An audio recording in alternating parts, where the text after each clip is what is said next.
Hi, this is Mr. Ng going over the Math 4 Chapter 8 Trig test, Chapter 8 Sections 1 to 5, taken on January 26, 2017. Show all your work to receive credit, leave all answers in simplest radical form, and box your answers. Question number 1, we call this a ken or an inky. Fill in the blank squares so that each row and each column contain all the digits 1 to 3. Numbers in the cages may repeat as long as they are not in the same row or column. So I can't have the numbers 1, 2, and 3 repeated in a column or a row. So I'm looking for any freebies. I don't see any freebies. Here's an example of a cage where numbers can repeat. Notice how the number 3 repeats, but they do not repeat in the same row or column. So I need 3 numbers that add up to 8. That'll be 3, 2, and 3. Looks like that is... No, that's not a freebie. Here I need 2 numbers, so I would have probably started over here in with the 2 boxes. That's probably a little bit easier. 2 numbers, when I subtract them, there's a math operation, they will equal 1. So that number is 2 and 1. Well, this is 3, 2, and 3. Again, you have to think about that. You can't put a 3, 3, and then a 2 there. That would be repeating. So then that one's just missing a 1. So put a 1 there, and that has to be a 2. Now you could have chosen 3 and 2, but if you look at here, I need 4 numbers that add up to 7. That combination is 3, 2, 1, and 1. 1 plus 1 plus 2 is 4. 4 plus 3 is 7.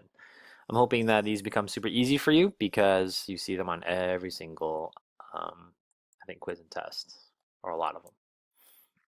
Question number 2, multiple choice.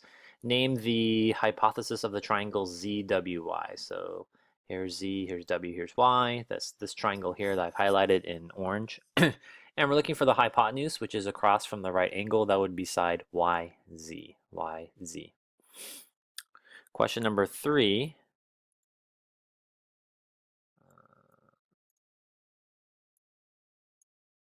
Oops, went to the back side.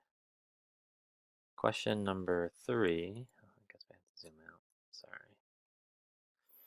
Sorry. Name the side opposite of angle Q.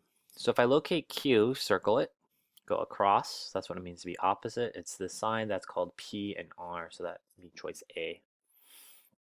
Question number 4, multiple choice. When do you use the inverse button on your calculator? And you only use the inverse button on your calculator is if you get a fraction or a decimal, and then you press the inverse button of that trig function to find an angle measure, So the hint is if the question says you need to find an angle measure, then you just press the inverse button. You only press the trig function such as sine, cosine, or tangent if you're going from, like, say, cosine of 32 degrees, which I have over here. I can't get to it. Or like something like that. Sine of 57, you press that on your calculator and get a decimal, which is a ratio of the 2 sides. Question number 5, multiple choice. From a hot air balloon, so there's the balloon, the angle between a radio antenna is right there, switch below, and the base of the library is 57 degrees. So it's telling you from the hot air balloon to the antenna and to the library, or to the base of the library, there it is 57 degrees. So that's called, there's that angle as shown below. If the distance between the radio antenna, and the library is 1.3 miles, which they've already given you a picture, how many miles high is the balloon? There's a question mark. Go ahead and put X. This is your starting point, so go ahead and circle it. Go across. That is your opposite. Across the right angle is our hypotenuse, and then therefore the missing, or the third side, is called the adjacent, which is the angle next to your given or reference angle. Now if I look at this, I have something here. I have 1.3. I have an X, so I don't need hypotenuse, and that's why I've crossed it off. And the only one that has opposite and adjacent is tangent. So tangent is equal to opposite over the adjacent. So you always put the angle right there. So tangent of 57 equals opposite over the adjacent. And then you go ahead and put in your, substitute in your information there, which gives you 1.3 is your opposite, your adjacent is X. Then you just cross multiply right there. So you'll get X times the tangent of 57, and 1 times 1.3, which is 1.3. There, I want to get X by itself, so I divide both sides by tangent of 57. and I get x equals 1.3 over tangent of 57. This is a calculator radius equation. Calculator equation says that you've just basically solved for the variable and you haven't touched it or put anything into the calculator. You shouldn't be using your calculator to the very end. And on this side, you actually can't use a calculator because it says on the bottom right. All right, now if you go to question number 6 in the top right, use the trig table at the bottom of this problem to solve for x round lengths to the nearest tenth. Now, I did say in class that I wanted you guys to just get a calculator ready equation. That's how you get full credit. So if you look at this problem, they have 53 degrees and circle it. That's your given angle. That's where you start. You go to the opposite side. You don't have anything for the hypotenuse, but you have the adjacent. So you have tangent of 53 equals the opposite over the adjacent. Now, their opposite is 3 and your adjacent is x. So you're just getting calculator ready equation, which we just described, which means get x by itself. You go ahead and cross multiply there. X times tangent of 53. 1 times 3 is 3. And if you divide both sides by tangent of 53, you'll get x is equal to 3 over tangent of 53. Now, if you have 3 over tangent of 53, I gave you 4 points, as you can see there. If you get 3 over 1.327, that's better, still gave you 4 points, okay? I gave you 3 points if you wrote tangent of 53 equals 3 over x. If you wrote tangent of 53 equals x over 3, that's incorrect, and I would give you 2 points. 2 points that you identify as just tangent. Another way you could have gotten 3 points is found the complementary angle of 53, which is 37. And you could have done opposite over the adjacent, which would have been tangent of 37 equals x over 3. This one will give you 3 points. Question was 4 points out of free response. Number 7, directions for questions 7 to 10. Complete the equation to solve for x. Do not solve. So do not solve. All you have to do is complete the equation. So if you look at this picture, give an angle. Go ahead and label the sides. This is the opposite. Going across the right angle is the hypotenuse, and that one's the adjacent. Notice how there's nothing over here, so don't use that one. The only one that has adjacent and hypotenuse is cosine, so I fill it in there. Cosine of 32 degrees is adjacent over the hypotenuse, x over 13. Question number 8 says tangent of 52. So if you look at your picture, there is no 52. You only have a 38, so you might be wondering where's the 52 degrees. That's not a typo. Remember in triangle sum theorem, 38 plus 90 plus something gives you 180. That number is 52. So this is your starting angle right here. You would have to go opposite and adjacent. Opposite over the adjacent would be x over 10 would be the correct answer. Question number 9 says the sine of 70. Start there. Sine is SOHCAHTOA is opposite over the hypotenuse. So there's my opposite. Cross right angle is my hypotenuse. So you get x over 7. For question number 10, again, you're using the triangle sum theorem because you're trying to find a blank here. Tangent of something equals 5 over x. Now, if you wrote 55, probably the number one mistake is you're thinking if you go opposite over the adjacent would have been x over 5, but it doesn't say x over 5. So how do you get that? Well, if you do triangle sum theorem, you'll get this other angle to be 35, and you do opposite over the adjacent. That would give you 5 over x. So tangent of 35 equals 5 over x. Remember, 1/3 of these questions did come from your quiz, last year's test, and I think we did a make your grade. So you've probably seen some of these questions, which we've gone over. Question number 11 on the back side, solve for x, round to the nearest tenth. Remember, the mnemonic or the silly phrase that can help you remember these trig ratios is SOHCAHTOA. So if I look at my picture here, I have 65 as my starting angle. So if I go across there, that's my opposite. Across the right angle is my hypotenuse, and the other side is called the adjacent. Adjacent just means next to. Notice I don't have anything for the opposite, so I have the hypotenuse and adjacent, and the only one that has that is CA, which is cosine equals the adjacent over the hypotenuse. So I'm going to write cosine of an angle, so cosine of 65 equals adjacent over the hypotenuse. My adjacent is x, and my hypotenuse is 5. Well, I need to solve for x, which means get x by itself, and so I cross multiply. 1 times x is x, and cosine of 65 times 5 is cosine 65 times 5. There you can use your calculator. Recommend always getting to 4 digits. Now here it says round to the nearest tenth. That's your final answer, not in the problem. So we talked about in class when you're rounding trig ratios, you should do it to the 4 decimals. So cosine of 65 gives you 0.42226. Multiply those two numbers and you get 2.113. And if you're rounding to the 10th, that's the first digit to the right, which means you actually have to look at the hundreds, which is 2 digits to the right. That number is 5 or less, so this number stays. X is approximately 2.1. If you made a rounding error, then I'm probably going to give you 3 points out of 4. Question number 12. Use your calculator to find the following. Give ratios to 4 decimal places and angles to the nearest tenth. So for question number 1, they're giving you an angle. Okay, you're not trying to solve this angle, you're trying to solve for a ratio. So the ratio means here 4 decimal places. So cosine of 32, if you put that in your calculator, I wrote down the numbers here, and I'm looking for 4 decimal places. 1, 2, 3, 4. So to get 4 decimals, that means I actually have to look at the 5th number. This is 5, less than 5, so 4, 3, 2, 1 or 0. That means this number stays. So 0.8480 would have been the correct answer. If you got this close to this number and your rounding's wrong, I'll give you 1 point. Over here, this one, A, represents an angle. Remember, a trig ratio of an angle gives you a ratio. Well, this angle, that's what we're solving for, and we're going to solve the angle to the nearest tenth. So we do something called switching, which is called the inverse. When you do the switching, which is those arrows, you put the -1.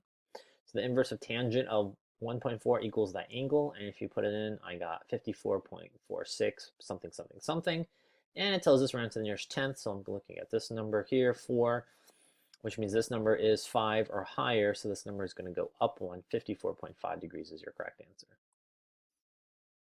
Question number 13, given the triangle ABC, find the measure of angle A, round to the nearest tenth of a degree. So if I look here, I'm going to try to find cosine. So given from A is my starting angle, opposite over the hypotenuse, and that one's adjacent. So if you got cosine for this problem, I gave you 2 points. Cosine of A equals 11/25. Here's you do the switching because you cannot put in your calculator cosine of A. So you switch them, and you'll get the inverse of cosine to be 11/25. And if you put that into your calculator, you get this number, and I round to the nearest tenth, 63.9 degrees. So there's your calculator equation.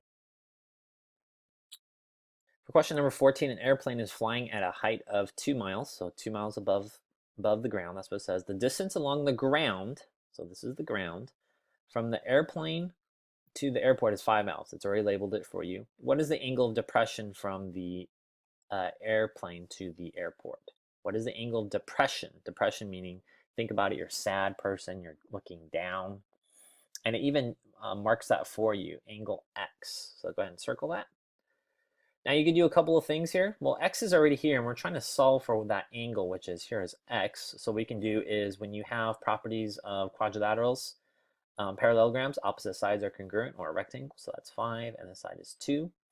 So then based off this information, this is going to be your hypotenuse, so you're going to have opposite over the adjacent. Opposite over the adjacent is tangent, so tangent of x degrees, that's your angle of depression, equals opposite over the adjacent. Put in those numbers. So the opposite is 2 and adjacent is 5. When you can't put tangent of x in your calculator, go ahead and switch those. Switching is called the inverse. So here's my calculator ready equation. Inverse of tangent of 2/5 equals x. I didn't tell you guys where to round, so 21.801 degrees or anything close to there. You got 2 points if you just knew that it was tangent and the rest was wrong. And you got 3 points for a calculator ready equation, but you couldn't get the angle. Question number 15, which equation shows a correct trig ratio of angle A in the right triangle below? So if I do angle A here, circle it, label it, opposite, hypotenuse, and the third side is the adjacent. So if I go through and I say, well, sine of A, it should be opposite over the hypotenuse, which is 8/17. But over here, it doesn't say that, so that's one's incorrect. I'm looking for the one that's correct. Same thing with cosine. Cosine is adjacent over the hypotenuse, which would give you 15/17, but cosine here is correct. So I circled it. I'm going to quickly double check for the other ones. Tangent from A should have been opposite over the adjacent, which is 8 over 15. This is correct, but notice how these are labeled wrong. This is, here they have opposite over the hypotenuse, and 5 over 8, there is no 5, so that'll be incorrect. Question number 16 is 4 points. An observer stands at an unknown distance away from a building. So draw a building and an unknown distance away. That's the observer, person observing. And looking up to the top of the building, notes that the angle of elevation is 52 degrees. So they're looking up, and at the top they see 52 degrees. That's called the angle of elevation. He also knows that the distance from where he is standing, I guess it's a he, to the top of the building, maybe throw a rope up there, and it's 101.52 feet. Determine the height of the building. So this is the building, that's x, round to the nearest tenth, okay? So if you accurately drew the picture or you got the trig ratio correct, I'm giving you 2 points out of 4, even if the rest of the problem is wrong. Well, if you're trying to find the height of the building, you need to go opposite from the given angle. That's the angle of elevation. So opposite, and then you have this side, cross right angle is the hypotenuse. You don't have the length from the base or the observer to the base of the building. We don't need that. So I just have opposite and hypotenuse, which give you sine. Sine of 52 degrees equals opposite over the hypotenuse. Now your opposite is x, that's the height of the building, and your hypotenuse is 101.52. To solve for x, I'm going to cross multiply, so we multiply those two numbers together, there you get it. And you multiply those two numbers together, you get x. Here's my calculator ready equation. Sine of 52, you put in your calculator, you'll get 0.7880. And if you multiply those two numbers together, you'll get 79.999976, and we're rounding to the nearest tenth, so there's the tenth. I'll look at this number. This number is 5 or more, which just means you round this up. Well, if you round this number up, this will become a 0, and you have to add 1 there. That's essentially just adding 0.1. You're rounding by 0.1 up, and that'll give us approximately 80 feet. Okay, if you couldn't get to the 80 feet and you have this calculator-ready equation or something like that, I give you 3 points out of 4. All right, the last question here says complete the table. Simplify all ratios and round decimals to 4 decimal places. So if I look at the problem, you only had 13 and 12, which means you don't have a third side. Well, you guys did on your practice test. We talked about it in class. Well, if you have two sides of a right triangle, that means you can actually use Pythagorean Theorem to solve for the third side. The most important letter is C, which is across from the right angle. And the other two sides, however you label it, doesn't matter. I call this one B and then A. So Pythagorean Theorem, C squared equals A squared plus B squared. C value is 13. A value is unknown, and your B value is 12. So 5 squared should give you, no, where are we already? Sorry. 13 squared is 169. 12 squared is 144. To solve for A squared, I'm going to subtract 144 from both sides. That cancels, equals 0. Subtract to get 25 equals A squared. Bring that down. To get rid of the power of 2, you take the square root. Two identical numbers that multiply to be 25 are 5. A equals 5. Put that back on your picture.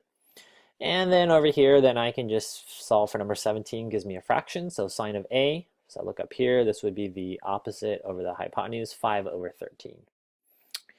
Then just put in your calculators, 5 divided by 13. Okay, here when it says decimal, you're just finding the ratio from the fraction. You're not really getting anything from an angle or putting anything in your calculator like sine of this fraction. Don't do that. We've done this in class, so your decimal is 0.384615, and if you're rounding 4 decimal places, look at the fifth number. That means that number stays. So you got 2 points for this correct answer. Rounded wrong, give you 1. In your fraction, if you did something like x over 13, then I gave you 1 point for having the denominator, but I did not give you a point if you didn't solve for 5 there. Now look here, cosine of b changes the angle where we start at. So we start at b. So then I'm going to find the adjacent, which is 5, and the hypotenuse is 13. So you're basically relabeling your triangle. If you put 5 divided by 13 in your calculator, you get this number. It's actually the same number as before. Number 19, tangent of B, same thing, opposite over the adjacent, which is 12 over 5. And there, if you put in your calculator, you're only going to get something like 2.4, but I'm looking for 4 decimal places, so 2.4000. Those are called significant digits, I believe.